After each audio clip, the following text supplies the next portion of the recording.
How's it going, everyone, and welcome to the first episode of the West Ham United career mode. Finally, we are getting down to some FIFA 17 videos, and the first series that I'm going to be bringing you is the West Ham United career mode. Before we do get into anything though, if we can try and smash over 200 likes for this first episode, that would be greatly appreciated. I'm planning to make this series 2 or 3 seasons long, maybe even longer as well, depending on the support I receive. Before we do get into the career mode, we will also take a little look at the board expectations. And by the looks of things, they've got domestic success and brand exposure set to high, so that's going to be a priority for me. Continental success and youth development is at a medium, so it's not really high priority, but I will try and be developing some of the young players at the club regardless, and also bringing in a couple as well in the transfer window. Obviously, financial is set to low. We don't really have the biggest budget of all the teams in the Premier League, only 53 million. I say only, that's still a lot of money to play with. And of course, we are playing at the brand new Olympic Stadium, or as they call it in this game, the London Stadium. I do like the new manager customization. I think that's a really good option. We're going to be going with these options,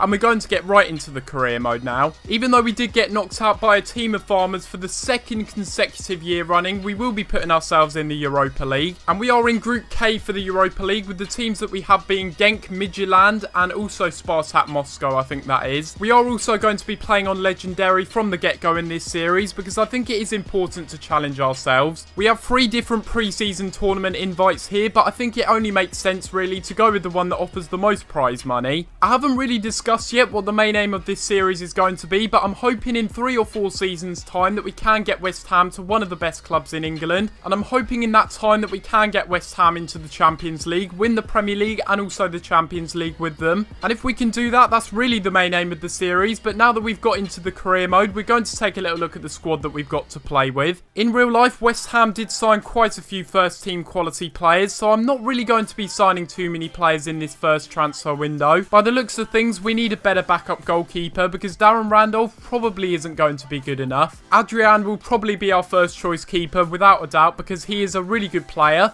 and he's actually 80 rated this year, which is a fair rating for him. I'll probably look to loan out or sell Rafael Spiegel, because I don't think he'll get too much game time. At the right back position, we obviously did sign Alvaro Arbeloa on deadline day, so he is a good addition to the club. Now, this is a bit of a dilemma really, because I'm not sure who I'm going to be using. I think Arbeloa might be a good player, but I would prefer to use Bayram. He's certainly a better right back option for the future than Arbeloa, and I think with a bit of training as well, he will be a really good player for the future. At centre back here, we have a lot of good options at our disposal, but I probably will look to sell on James Collins. I think it goes without saying that our first choice centre back pairing is going to be Winston Reid and Ogbonna. I certainly will be training Reece Oxford a lot, and he's probably going to be in the first team picture a lot more than James Collins. We also have Reece Burke out on loan at Wigan, so he's a good option for the future when he comes back from loan. Left back doesn't really seem to be a problem, because we have Masuaku, who's a good player for the future, as well as Cresswell. Both of these players being really solid options, and I'm not really too sure who I will be starting out of the two. I certainly will be loaning out this guy though. He's only 16 years old though, so he will be a good player for the future. Currently at the club, we have 3 CDMs that we could be using. We've got Kouyaté, who can also play as a central midfielder. We've got Nordveit, who is also very, very versatile, and I think he will be a good squad player. And then we've also got Pedro Obiang as well, who I probably, I'm not really too sure about him at the moment, to be honest. I might sell him, I might keep him. I'm still a bit undecided on that one. Maybe you guys can let me know in the comments down below. You could argue that Antonio is actually a right back, but I'm not going to be like Bilic and play him there. I'm probably more likely to play him on the wing. For the right mids that we have at the club, we've got 3 really good options. We've got Antonio, who is a very, very good player. We've also got Tora as well, who recently arrived from Besiktas on loan. We also did sign Andre Ayew as well, but I might actually be playing him as a central midfielder instead. And of course, I can't forget the fact we've got Mr. West Ham in the squad as well, Mark Noble. For the left mid position, I was thinking that we may need to sign another left midfielder, but then again,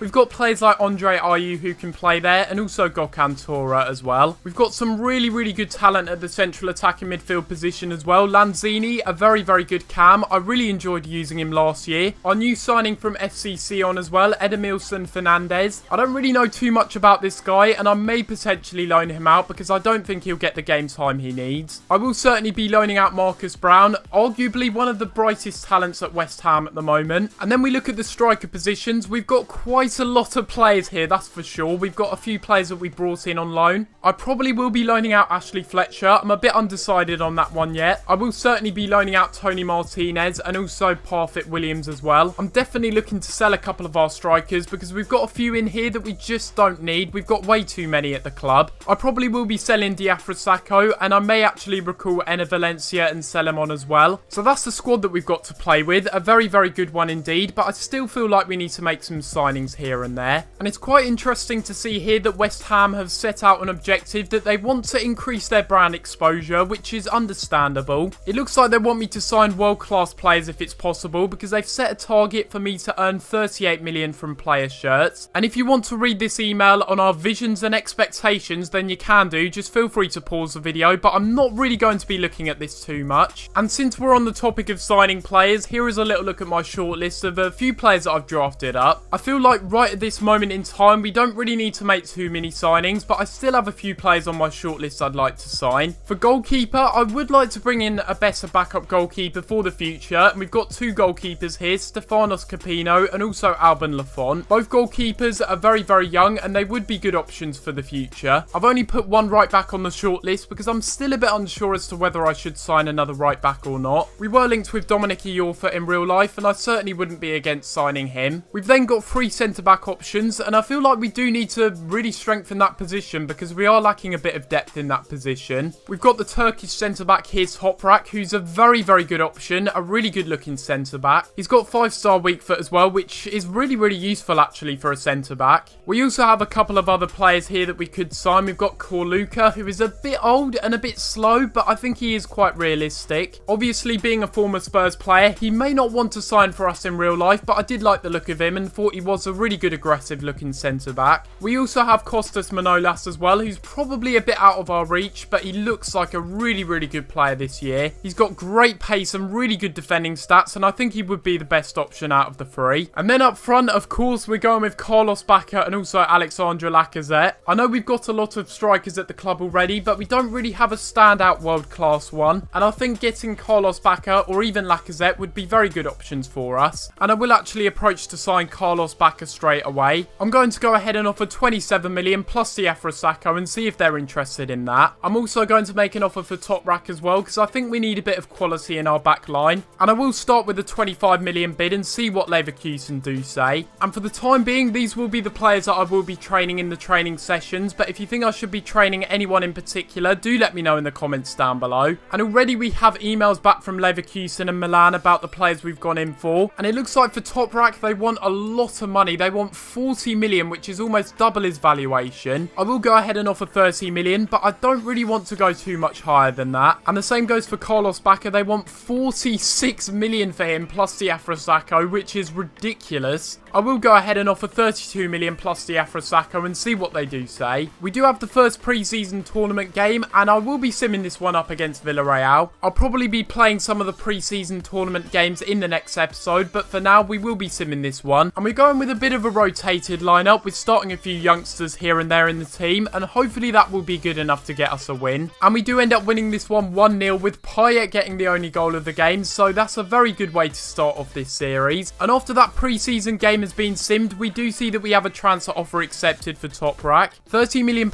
is a pretty good deal in my opinion, and we will go ahead and offer him a contract. We're not going to be offering a squad role for him, we'll just offer a 3-year deal and see if he does accept it. Milan are not budging on Carlos Bacca though, which is a bit disappointing. I'll try one final offer of 35 million, but if they don't accept that, I'm going to be going for other targets instead. So this will be where I end off the first episode of this career mode, and hopefully I have enjoyed. I know there hasn't been any gameplay in this episode, but I promise in the next episode we will be getting stuck into some gameplay. And we will also try and make some signings as well with your guys' feedback. If we can get this episode to over 200 likes, that would be greatly appreciated. And I will try and get you guys an episode out tomorrow of this series because I'm really enjoying it so far. But apart from that, guys, I'm going to have to leave it there.